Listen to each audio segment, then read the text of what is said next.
Acerca del alma, por Aristóteles. Libro primero. Capítulo tercero, donde se critica la teoría según la cual el alma se mueve por sí, atendiéndose de modo muy especial a la versión platónica de la misma. Analicemos en primer lugar lo relativo al movimiento, ya que a buen seguro no solo es falso que la entidad del alma sea tal cual afirman quienes dicen que es aquello que se mueve a sí mismo o bien aquello que tiene la capacidad de moverse a sí mismo, sino que además es imposible que el movimiento se dé en el alma. Por lo pronto ya ha quedado explicado con anterioridad que no es necesario que lo que se mueve se encuentre a su vez en movimiento. Pero es que además, y puesto que todo lo que se mueve puede moverse de dos maneras, puede en efecto moverse ya por otro, ya por sí. Decimos que es movido por otro todo aquello que se mueve por encontrarse dentro de algo que está en movimiento. Por ejemplo, los marineros que desde luego no se mueven de igual manera que el navío, ya que éste se mueve por sí y aquellos por encontrarse dentro de algo que está en movimiento. Esto resulta evidente si se atiende a las partes del cuerpo. El movimiento propio de los pies, y por tanto también de los hombres, es la marcha. Ahora bien, tal movimiento no se da en nuestro supuesto en los marineros. En fin, puesto que moverse significa dos cosas distintas, veamos ahora en relación con el alma si es que se mueve por sí o si participa del movimiento.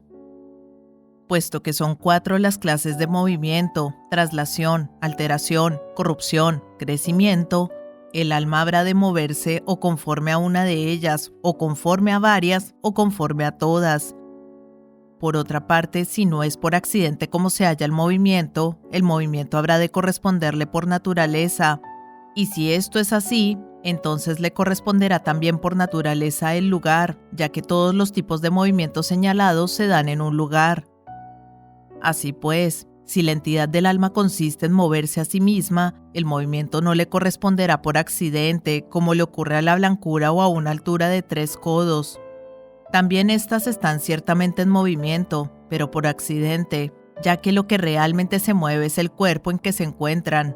De ahí que no les corresponda un lugar. Por el contrario, sí habrá un lugar para el alma si es que participa por naturaleza del movimiento.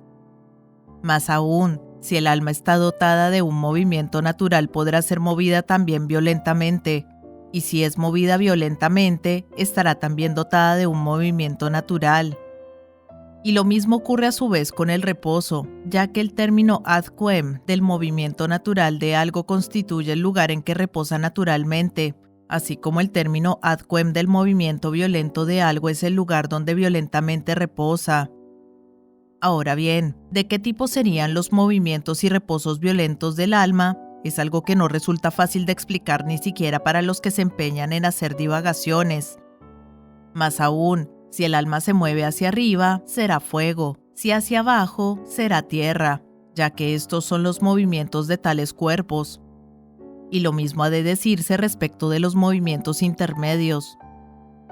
Otro argumento. Puesto que el alma aparece como aquello que se mueve al cuerpo, es lógico que produzca en él aquellos movimientos con que ella a su vez se mueve.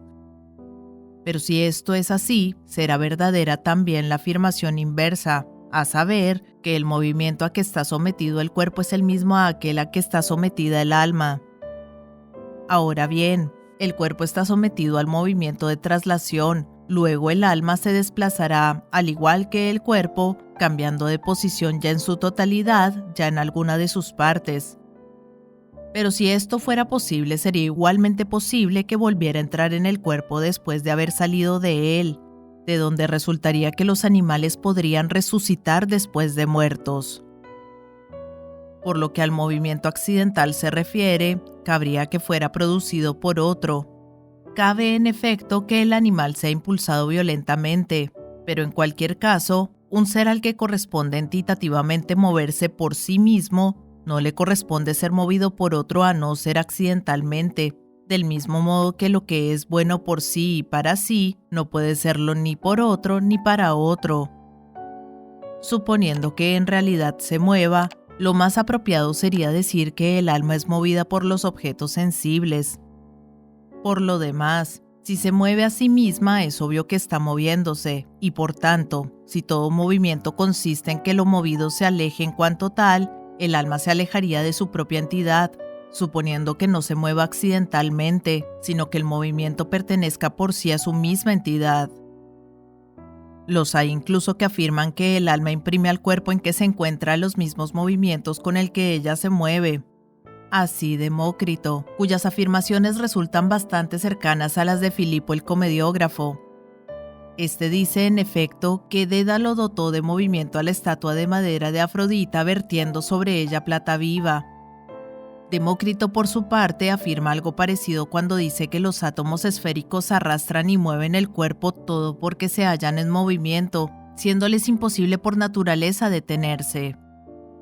Nosotros, por lo demás, preguntaríamos si son estos mismos átomos los que producen el reposo. Sería difícil y hasta imposible explicar de qué modo podrían producirlo.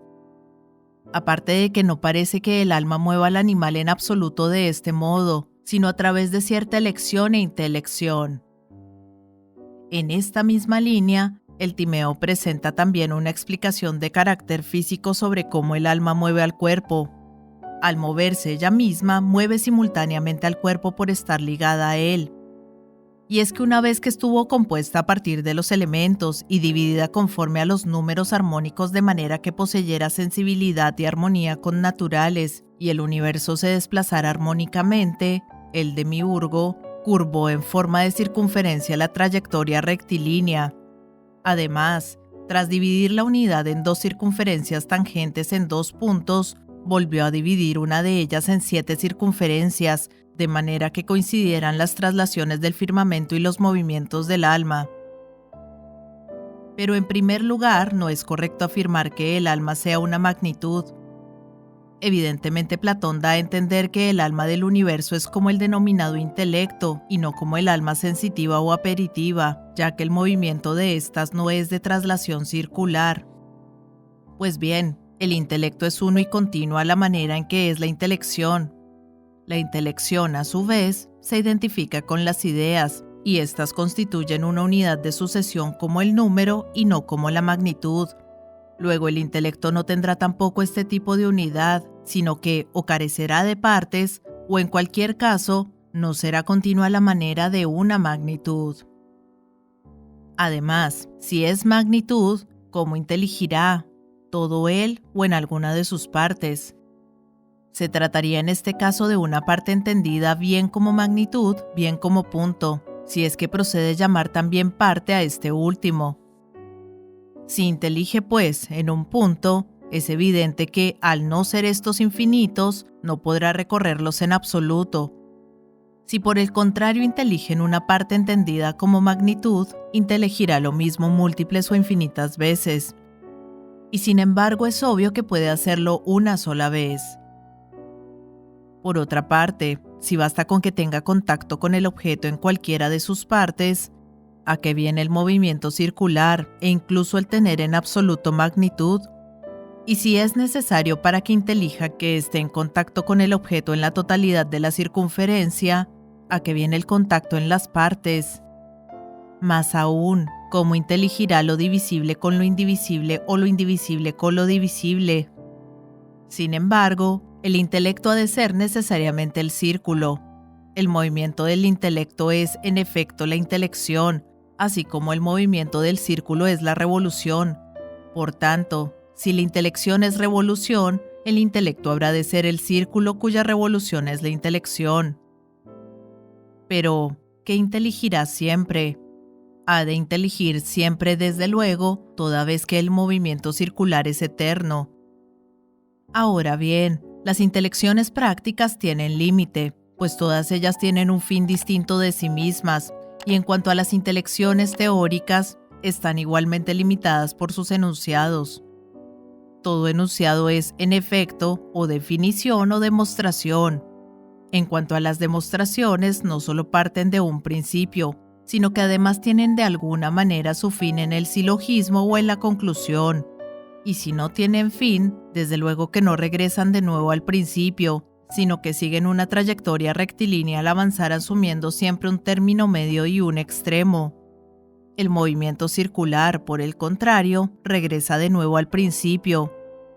En cuanto a las definiciones, todas son limitadas. Más aún, si la misma revolución se repite muchas veces, por fuerza inteligirá lo mismo muchas veces. Y sin embargo, la intelección se asemeja a la acción de detenerse y al reposo más que al movimiento, y lo mismo pasa con el silogismo. Pero es que además, lo que no es fácil, sino violento, no puede ser feliz. Ahora bien, si el movimiento no constituye su entidad, estaría el movimiento antinaturalmente. Además, y por otro lado, el estar mezclado con un cuerpo sin poder separarse de él es algo que produce dolor.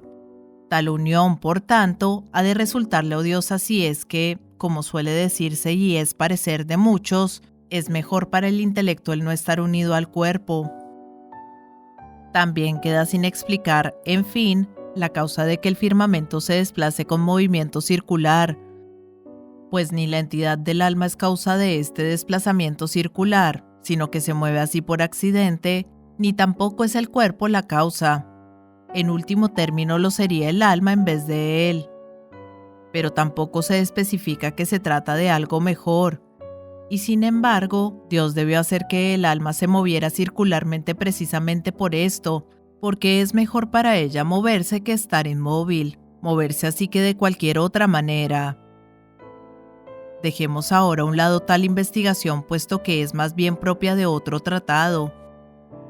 Por lo demás, tal teoría, así como la mayor parte de las propuestas acerca del alma, adolecen del absurdo siguiente, que unen e introducen el alma en un cuerpo, sin preocuparse de definir ni el porqué ni la manera de ser del cuerpo. Este punto, sin embargo, parece ineludible, pues uno actúa y otro padece, uno mueve y otro es movido cuando tienen algo en común, y estas relaciones mutuas no acontecen entre elementos cualesquiera al azar.